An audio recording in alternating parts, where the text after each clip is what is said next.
السلام علیکم ناظرین، میں کس پہ کروں یقین جب انسان کے ایسے حالات و واقعات اور ایسے زندگی کے مراحل سے وہ گزرتا ہے تو وہ کسی پہ یقین کرنے کے قابل ہی نہیں رہتا اور نہ وہ کرنا چاہتا ہوتا ہے، کیونکہ اتنے تلخ تجربات زندگی کے اس کے ساتھ ہو چکے ہوتے ہیں، وہ سوائے نا اعتمادی کے اور کچھ نہیں کر سکتا۔ تو آئیے اس بہن سے جانتے ہیں، کیونکہ ان کی زندگی کے جو معاملات ہیں کچھ یوں ہیں، تو آئیے ان سے جان لیتے ہیں۔ السلام علیکم۔ وعلیکم السلام۔ اچھا بہن، آپ مجھے بتائیں زندگی کے کیا مسئلے مسائل ہیں جنہوں نے آپ کو الجھا رکھا اور آپ پریشان ہیں؟ جی بالکل، میرے والدین کے انتقال کے بعد میری ساری جو ہماری جائیداد وغیرہ تھی ان پہ قبضہ کر لیا ہے ہمارے رشتہ داروں نے، میرے کزنز اور جو بھی ہماری برادری کے لوگ تھے انہوں نے، اور مجھے گھر سے نکال دیا ہے۔ میری والدہ صاحبہ نے کچھ قرضہ لیا ہوا تھا تو وہ قرضے والوں نے بھی مجھے تنگ کرتے ہیں اور بدتمیزی کرتے ہیں، تو اس کی وجہ سے زندگی بہت مشکل ہو گئی ہے۔ ناظرین، ایک بیچاری بیٹی کے لیے کتنا مشکل دہ زندگی ہوگی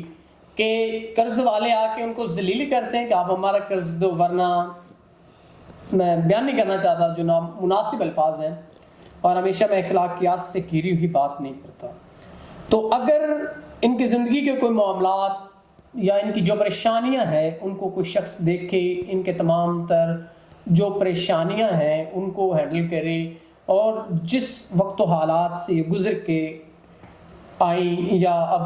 ان پہ وقت ہے جو بہت مشکل وقت ہے، تو اس کے لیے اگر کوئی ان کو سٹیبل کرتا ہے، ان کو پاؤں پہ کھڑا کرتا ہے، ان کو اپنا ہم سفر بناتا ہے، ان کے تمام تر مسائل کو حل کر کے اگر کوئی انسان ان کو اپنا ہم سفر بناتا ہے تو یہ ضرور قبول کریں گی۔ اچھا بہن، آپ مجھے یہ بتائیں، اگر کوئی ایسا شخص جو آپ کی زندگی کے تمام تر مسائل کو حل کرتا ہے، آپ کے رشتہ داروں نے تو آپ کے ساتھ بڑی زیادتی کی، ناانصافی کی، جو کہ آپ کبھی بھول نہیں پائیں گی، تو اب اگر کوئی نیک انسان جو آپ کے یہ قرض کے معاملات کو بھی کلیئر کر دے اور آپ سے نکاح کرے تو کیا خیال ہے آپ کا؟